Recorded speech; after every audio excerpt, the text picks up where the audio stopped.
are moving to an important session, which is another joint European session with us in IAVA. It's IAVA ILIP joint session. What is ILIP? ILIP is an international lipid expert panel led by Professor Banach from Poland, very active group of lipid experts. I have the honor to be one of them. انت عندك جاهز they are recorded presentation الاولانيه Arrigo. I will call for the panel for this session. أحمد القرش, Professor أماني سراج, غادة سلطان, إيهاب داوود, ياسر صادق.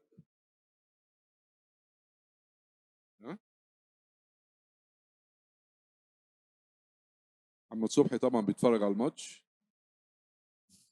بعد ما هاني راجي يعني سخنه بقى وقال لك جون. مش عارف كام دلوقتي. 2 معقولة؟ طب ده احنا كنا اصول بقى. نفعل الشكوى بتاعت السنغال بقى يمكن يودونا دبي دي. فين المحاضرة يا عم؟ يلا. المحاضرة الأولانية أريجو سيسيرو على نيوتروسيوتيكالز. الحقيقة نيوتروسيوتيكالز ديت يعني فيلد احنا برضو عايزين نسمع عنه. يعني ايه الحكاية؟ وهم مهتمين بيه قوي في الايلب جروب وعملوا عليه بيبر وكده. ممكن تجيب لنا المحاضرة؟ فين المحاضرة؟ هات المحاضرة. Very much to have invited me to take this short talk on nutraceuticals and cardiovascular disease. Of course, I have not to remember you that the cardiovascular diseases are largely prevalent all around the world, and their prevalence is yet increasing everywhere, and a relatively large part of them are related to modifiable risk factors.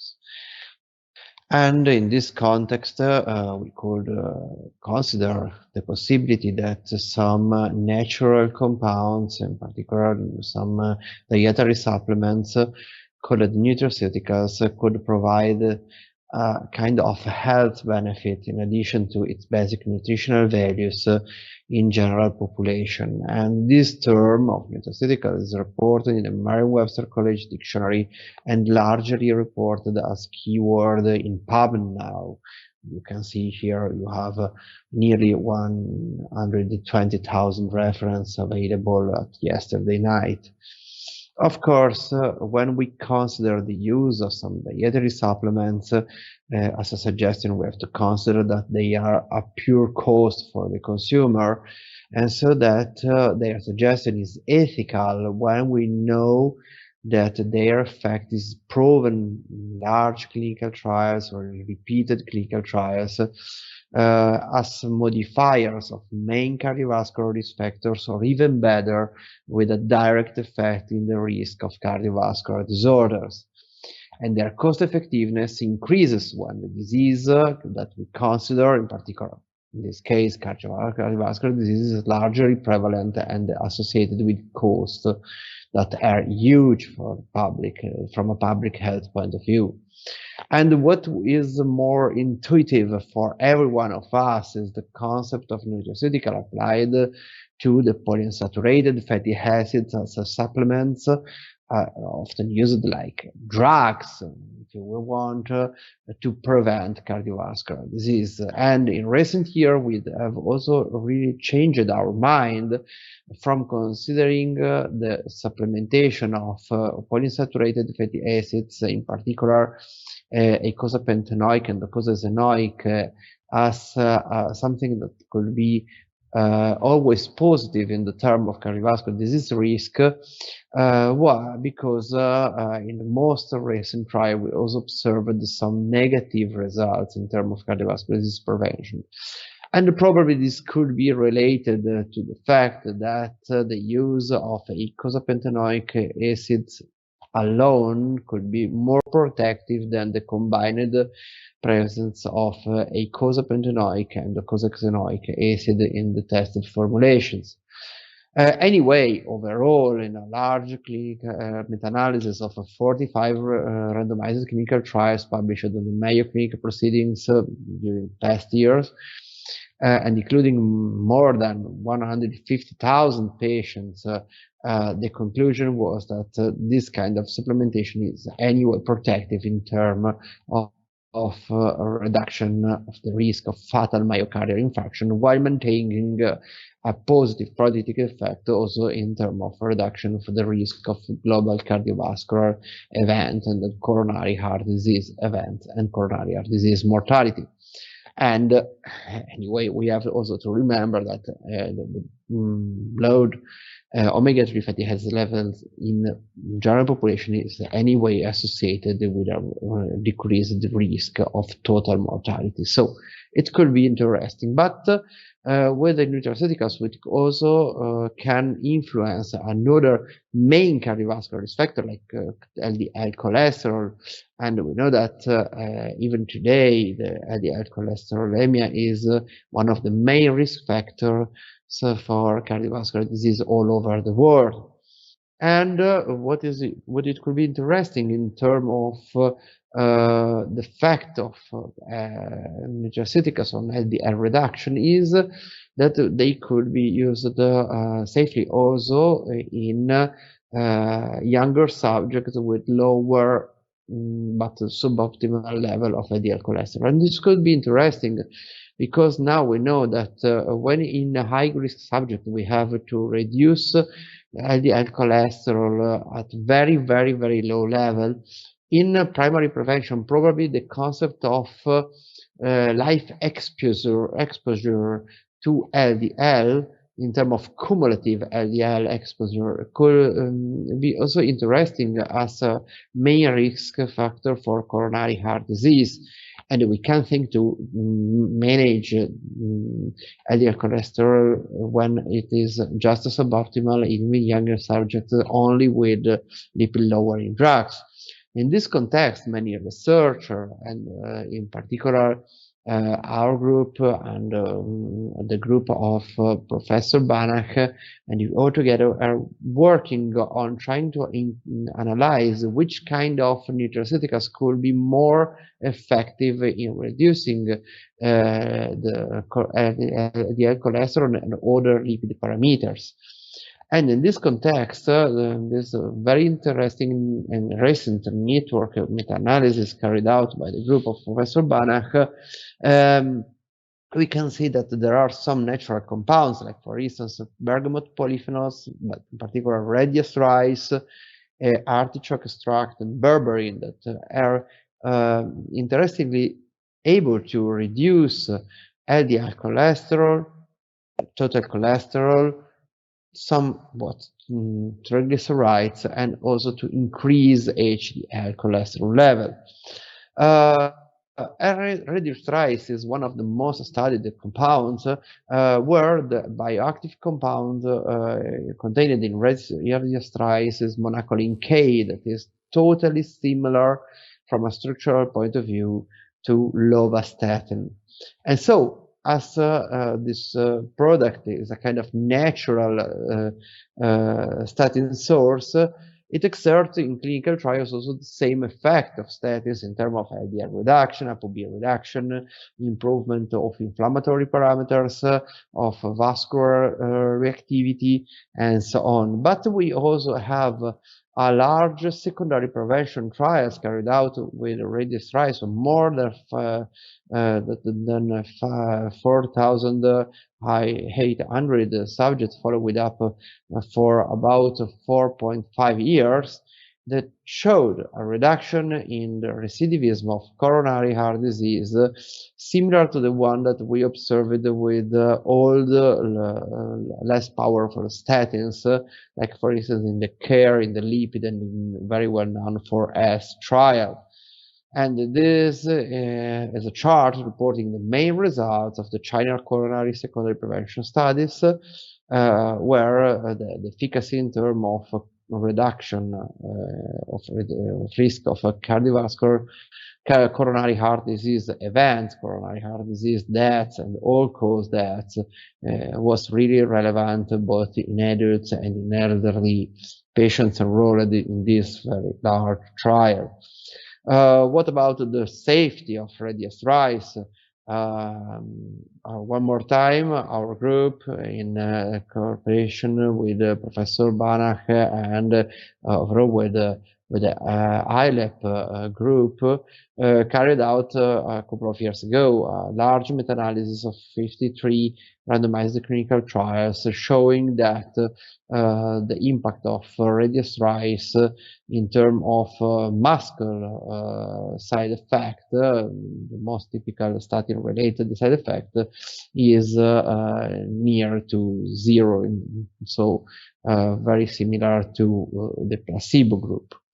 So, of course, we have not only the lipid-centered approach in order to reduce cardiovascular disease with nutraceuticals. Another example is folic acid, the B9 vitamin, a very safe, cheap, and low-cost nutraceutical that could influence cardiovascular risk. So, some years ago, it was published this interesting meta-analysis of 30 long-term randomized placebo-controlled clinical trials involving more than 18,000 participants, showing no effect in terms of coronary heart disease, but showing a significant reduction in particular of stroke risk.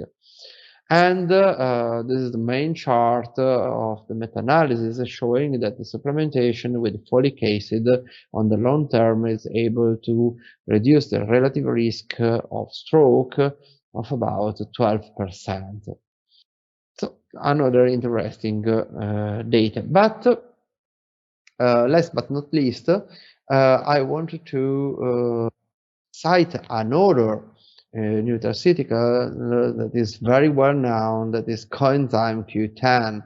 Coenzyme Q10 has been more specifically studied in terms of effect on heart failure patients, showing its ability to improve the symptomatology and the heart function in heart failure patients. In particular, one of the most known study is the Q-Symbio study carried out with a high dosage of coenzyme Q10 in heart failure patients, where Professor Mortensen from Copenhagen was able to show the halving of the risk of MACE and of deaths in 2 years of observation compared to the placebo treatment. This is also relevant because other trials have confirmed this kind of effect, and in January of this year it was published this systematic review and meta-analysis showing that the supplementation with high dosages of coenzyme Q10 was able to reduce the risk of cardiovascular mortality of about 40% in heart failure patients. So we can conclude that some nutraceuticals have demonstrated to have significant effects in terms of cardiovascular disease incidence reduction, even in high to very high risk patients, like one with coronary heart disease or one affected by heart failure. And anyway, larger studies are needed to verify the long-term efficacy, safety, and the cost effectiveness of these molecules, and also of other ones that I've not cited because of time restriction, both in primary and in secondary prevention. I thank you very much for your attention, and I hope you enjoyed this short lecture. Okay, actually nutraceuticals الحقيقه years ago يمكن احنا ما كناش بنؤمن باهميه يعني بدورها في اي علاج او بريفنشن. ما نقدرش نقول يعني ان في حاجه فيهم يعني جايد لاينز سبورتد ان انا لازم استخدمها في حالات معينه. انما اللي عايز نقوله ان اما حد مريض يسالنا على نيوتروسيوتيكال معينه زي الاوميجا، زي الفوليك اسيد، زي الكو انزيم كيو 10، زي الريد ييست رايس، ما نتسرعش ونقول راي قبل ما نكون يعني، لان اغلبنا ما قراش الستادز اللي على الكلام دوت. اذا كان في اي تعليق من زملائي قبل ما ننقل الدكتوره اماني. المايك مع الدكتوره اماني. طبعا ايكم باعوني وما حدش معايا وانا اللي ماسك المايك، والمايك لو باظ يبقى مشكله. هو زي ما حضرتك قلت ان احنا ممكن ندي الحاجات دي، بس هل انا اقدر تو سبستيتيوت اني دراج مثلا بالفاتي اسيد اوميجا 3؟ ايه الدوز بتاع الاوميجا 3 اللي انا هقدر اديها عشان تديني الريزلت اللي انا عايزاه؟ لا هي الاوميجا 3 بالذات كلام تاني، لان الاوميجا 3 الريديوسد ترايل ورت ان في عندي 4 جرام في داي من البيوريفايد اوميجا 3 بيستخدموا في السكندري بريفنشن لما بعد الستاتين الترايجليسرايد يبقى لسه فوق 150. دي ليها انديكيشن للاوميجا. انما في ناس بتاخدها يقول لك انا باخد اوميجا 3، يعني ما فيش اي حاجه خالص عنده. يعني 4 جرام ما احناش عارفين بيوروفايد ولا لا، لان لو مش بيوروفايد بيرفع الكوليسترول شويه كمان يا جماعه، لانه زيت في الاخر، زيت وبيرفع الكوليسترول. ايمن عايز يعلق، دكتور طارق الزواوي عايز يعلق، اتفضل. يبدو موضوع نيوتريسيتيكال ده سخن يعني. هو concerning the omega 3 polyunsaturated fatty acid, the American guidelines for treatment of heart failure, they mentioned class 2B omega 3 polyunsaturated fatty acid في الهارت فيلير. في الهارت فيلير class 2B، وكاتبينها يعني انا حاسس نفسي astonishing. ودوره ايه بقى في الهارت فيلير؟ to reduce morbidity and mortality class 2B omega 3 polyunsaturated يعني may be considered في عيان هارت فيلير انك تدي له اوميجا 3. بس اني اوميجا 3 بقى؟ هل مش ما قالوش ولا دوز ولا بتاع، لان في مشكله عندنا كمان في اندرستاندينج الفرق بين اوميجا 3 واوميجا 6 والبالانس اللي في الاوميجا 3 والاوميجا 6 في جسمنا هو اللي بيحدد الاثروجينيستي والانفلاميشن. فممكن قوي تاخد اوميجا زياده مش عارف الفورمولا بتاعتها، تلاقي انت الاوميجا 6 هو اللي زاد، دي مشكله. الايكوزابنت ايثايل دي ريكومندد بس for hypertriglyceridemia in very high risk patients. Secondary prevention. For secondary prevention. دكتور ايمن اتفضل. هو بس regarding omega 3s, I was recently reviewing a paper meta-analysis for a journal في أمريكا regarding this issue. They reviewed كل الداتا, and out of 17 trials اللي اتعملت على ال use of omega 3 to reduce cardiovascular outcomes في different populations of high risk, في issue أنا شايف إنه ما بيتجابش سيرته كتير، إنه there is a يعني consistent finding بالنسبة لعدد كبير من ال studies of increased incidence of atrial fibrillation في العيانين دول. هي reduced trial فيها فعلا. This is an issue. On the other hand, يعني أنت عندك side effect worrying, وبعض ال studies مش كلهم showed an increase في الستروك. عدد آخر ما ظهرش did not report stroke, وبعض الستاديز الثانية didn't see an increase في stroke, لكن there was a consistent finding of increased atrial fibrillation. On the other hand, there was no significant benefit detected on cardiovascular outcomes using omega 3 acids. However, كان هناك اختلافات كبيرة في الجرعات بتاعة الدواء اللي بيتاخد. Although minimal اللي shown to have an effect هو أكتر من 2 جرام per day. Studies بعضهم 2 بعضهم 4 بعضهم 500 بعضهم 1، ففي variation جامدة في الدوز. anyway هي الايليب جروب او الانترناشونال ليبيد اكسبرت بانل دول الحقيقه مهتمين قوي بموضوع النيوتروسيتيكالز وليهم بيبرز كتيره في الموضوع ده، وهم ليهم افكار كده. حتى الستاتين مثلا في البريجننسي بيتكلموا في الستاتين في البريجننسي ان في جرعات معينه سيف.